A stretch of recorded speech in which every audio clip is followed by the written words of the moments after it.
هذا القرآن يوحدنا لطريق الخير يوجهنا الله تعالى أنزله ورسول الله بسم الله الرحمن الرحیم۔ فصل دروتی و دوائع، یہ فصل جمع اور جمع پر ابھارنے والی چیزوں کے بیان میں۔ تو یہ بھی کتاب الحیض والنفاس کا حصہ ہے اور اس میں تفصیل سے ان چیزوں کو بیان کریں گے جو شریعت کی نظر میں مباح ہیں اور جو شریعت کی نظر میں مباح نہیں ہیں جمع کے تعلق سے اور جمع پر ابھارنے والی چیزوں کے تعلق سے۔ کہہ رہا جمع کردن با زن منکوحہ و مملوکہ خود، کہہ رہے اپنی منکوحہ یعنی بیوی جس سے نکاح کیا آپ نے، یا اپنی مملوکہ، مملوکہ یعنی باندی۔ ہمارے زمانے میں باندی کا تصور نہیں ہے، وجود بھی نہیں ہے پہلے زمانے کے اندر، حضور صلی اللہ علیہ وسلم کے زمانے کے اندر اور بعد کے زمانوں تک اس کا رواج تھا۔ اسلام نے ایسے قوانین بنائے کہ جو بعد میں چل کر اس پورے سسٹم کو ختم کرنے والے ہو، چنانچہ بعد میں چل کے سسٹم ہی ختم ہو گیا۔ تو جمع کردن با زن منکوحہ و مملوکہ خود در دبر یا در حالت حیض حرام است۔ جمع کرنا اپنی بیوی سے یا اپنی باندی سے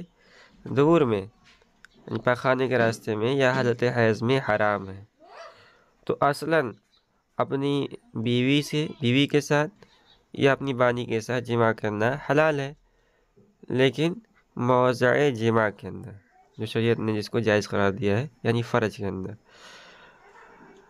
اگر کوئی فرج کے اندر نہیں دبر کے اندر جمع کرتا ہے تو یہ حرام ہے۔ اسی طرح آدمی اگر فرج کے اندر جمع کرتا ہے اپنی مملوکہ یا منکوحہ کے ساتھ لیکن حالت حیض کے اندر حرام جمع کرتا ہے تو حالت حیض میں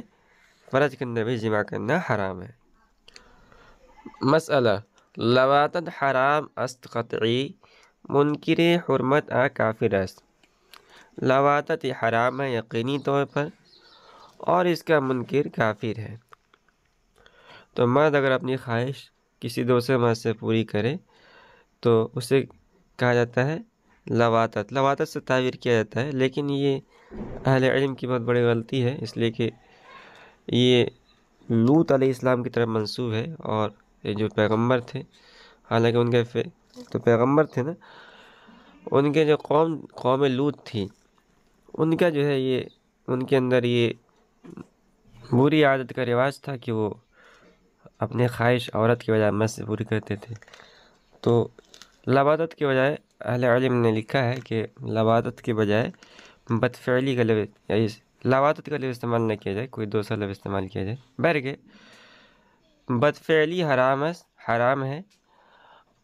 یقینی طور پر اور اس کا منکر کافر ہے، اس لیے کہ جو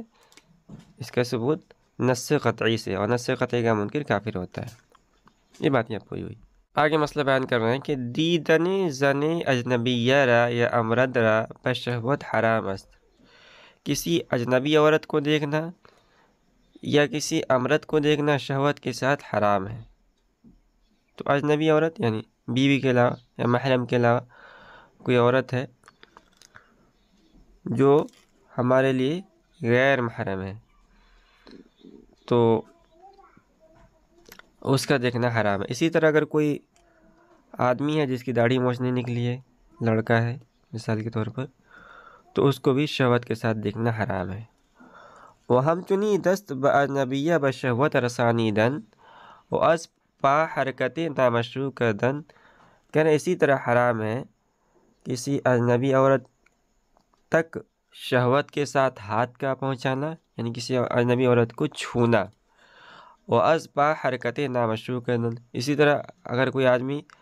ہاتھ سے تو نہیں چھوتا ہے اجنبی عورت کو مگر پیر سے کوئی نامشروع حرکت کرتا ہے تو یہ بھی حرام ہے۔ اس کے بعد ایک حدیث سنا رہے ہیں فارسی میں اس کا ترجمہ کر کے، کہہ رہے در حدیث آمدہ کہ حدیث شریف کے اندر آیا ہے کہ زنائے چشم نظر است، کہ جتنے بھی اعضاء ہیں انسان کے وہ سب زنا کرتے ہیں۔ تو زنائے چشم نظر است، آنکھ کی زنا یہ ہے کہ آنکھ سے آدمی نامحرم کو دیکھے، وہ زنائے دست گرفتن، اور ہاتھ کا زنا یہ ہے کہ آدمی کسی نامحرم کو چھوئے، وہ زنائے قدم راہ رفتن، اور پیر کا زنا یہ ہے کہ آدمی اس کو کسی نامحرم عورت کی طرف چلائے، وہ زنائے زبان سخن گفتن، اور زبان کی زنا یہ ہے کہ آدمی اس سے بات کرے، وہ کرے کہ فرد تصدیق و تکذیب آہامی کنند، آدمی جب شرمگاہ ہوتا ہے یہ ان سب اعضاء و جوارح کی تصدیق یا تکذیب کرتا ہے۔ تو مطلب یہ ہے کہ صرف شرمگاہ سے ہی زنا نہیں ہوتا، بلکہ جتنے بھی انسان کے اعضاء ہیں ان سب سے بھی زنا کا صدور ہوتا ہے، تو یہ سب حرام ہے۔ مسئلہ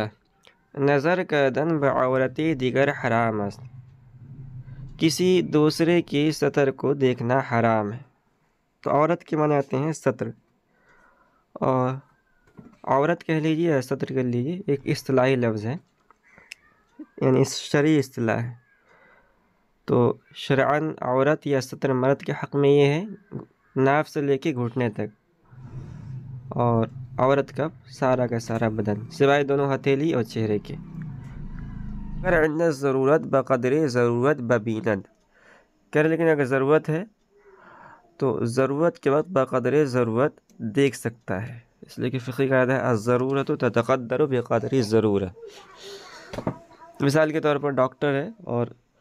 اس کو کسی اجنبی عورت کے کسی عضو کا معائنہ کرنا ہے، تو جس خاص عضو کا معائنہ کرنا ہے، جس خاص حصے کا معائنہ کرنا ہے اسی کو دیکھ سکتا ہے۔ جو طبیب، جیسے کہ طبیب یعنی ڈاکٹر، یا ختنہ کنندہ یا ختنہ کرنے والا، چانچہ جو ختنہ کرتے ہیں تو وہ شرمگاہ کو دیکھ کر اسی کو کاٹتے ہیں تو دیکھ سکتا ہے، یا قابلہ یا دائی جو بچے جنواتی ہے، بچہ پیدا کرواتی ہے تو وہ بھی دیکھ سکتی ہے، یا حقنہ کنندہ یا حقنہ کرنے والا۔ حقنہ ایک قسم کا علاج ہوتا تھا، پاخانہ کے راستے سے کیا جاتا تھا، تو وہ بھی دیکھ سکتا ہے علاج کے وقت، مگر موضع یعنی بیماری کی جو جگہ ہے صرف وہیں تک دیکھ سکتا ہے۔ وَمَرَّ ازمن سوائے عورت دیدن جائز است، کہہ رہے کہ ایک آدمی کا کسی دوسرے آدمی کا دیکھنا سوائے سطر کے جائز ہے۔ تو آدمی کسی دوسرے آدمی کا سینہ دیکھ سکتا ہے، پیر دیکھ سکتا ہے، گھٹنے سے نیچے اور ناف سے اوپر دیکھ سکتا ہے۔ یعنی اصناف تا زانو نبیند، یعنی ناف سے زانو تک نہ دیکھے۔ کہہ رہے زن نہ ہم زن اصناف تا زانو دیدن جائز نیست، کہہ رہے اسی طرح ایک عورت کا کسی دوسرے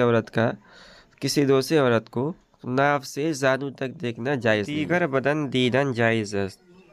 بدن کے دوسرے حصے کو دیکھنا جائز ہے۔ وہم چنی زن را از مرد اگر شہوت نباشد، کہہ رہے اسی طرح اگر کسی عورت کو کسی آدمی کے دیکھنے سے شہوت نہ ہوتی ہو تو وہ مرد کو دیکھ سکتی ہے، مثال کے طور پر چہرہ وغیرہ ہے، تو اگر بدون شہوت ہے تو دیکھ سکتی ہے۔ کہہ رہے ہیں کہ وہ در حالت شہوت اصلاً نہ بیند، کہہ رہے کہ شہوت کی حالت میں بالکل نہ دیکھے، یعنی اگر کوئی عورت ہے اور کسی مرد کو دیکھنے سے یعنی موضع سطر کے علاوہ مثال کے طور پر چہرہ ہاتھ دیکھنے سے کسی عورت کو شہوت ہوتی ہے تو مرد کے ان حصے کو بھی نہیں دیکھ سکتی ہے۔ یہ بات یہاں پوری ہوئی۔ وَمَرَّ الزَّنِ اجنبی اصلاً دیدن جائز نیست، کہہ رہے ہیں لیکن مرد میں کوئی تفصیل نہیں ہے، یعنی مرد کا عورت کے دیکھنے میں کوئی تفصیل نہیں ہے، مرد کا کسی اجنبی عورت کو دیکھنا بالکل جائز نہیں ہے۔ مگر زنے کے برائے حوائج بیرومی آیت، مگر وہ عورت جو کسی ضرورت کے لیے گھر سے باہر نکلی ہو، روئے و دو دستے او دیدن جائز است، تو اس کے چہرے کو اور اس کے دونوں ہاتھوں کو دیکھنا جائز ہے، بدون شہوت، اگر شہوت نہیں ہوتی، اگر شہوت نباشد بشرطے کہ شہوت نہ ہو، وَإِلَّا جائز نیست، ورنہ یہ دیکھنا یعنی دونوں ہاتھوں کو چہرے کو دیکھنا بھی جائز نہیں ہے۔ اس کے بعد قرآن کی ایک آیت کا فارسی میں ترجمہ کر رہے ہیں کہ در قرآن آمدہ قرآن شریف کے اندر ہے، بگو اے محمد صلی اللہ علیہ وسلم مردانی مسلمانارا، اے محمد صلی اللہ علیہ وسلم مسلمان مردوں کو حکم دیجئے کہ الزنا چشم بپوشند، کہ اپنے آنکھوں کو نیچے رکھیں، اپنی نگاہیں نیچے رکھیں، وفروج را نگاہ دارن، اور اپنے شرمگاہ کی حفاظت کریں۔ یہ بات یہاں پوری ہوئی۔ قرآن کی آیت ہے قل للمؤمنین یغضوا من ابصارہم ویحفظوا فروجہم۔ ودر حدیث آمدہ، اور حدیث شریف کے اندر آیا ہے، ہر کی زن اجنبیہ را بشہوت ببینت، کہنے کہ جو کسی اجنبی عورت کو شہوت کے ساتھ دیکھے، سورب در چشم او روز قیامت ریختہ شود، تو قیامت کے دن اس کی آنکھوں کے اندر سیسا پگھلا ہوا سیسا، قیامت کے دن اس کی آنکھوں میں پگھلا ہوا سیسا ڈالا جائے گا۔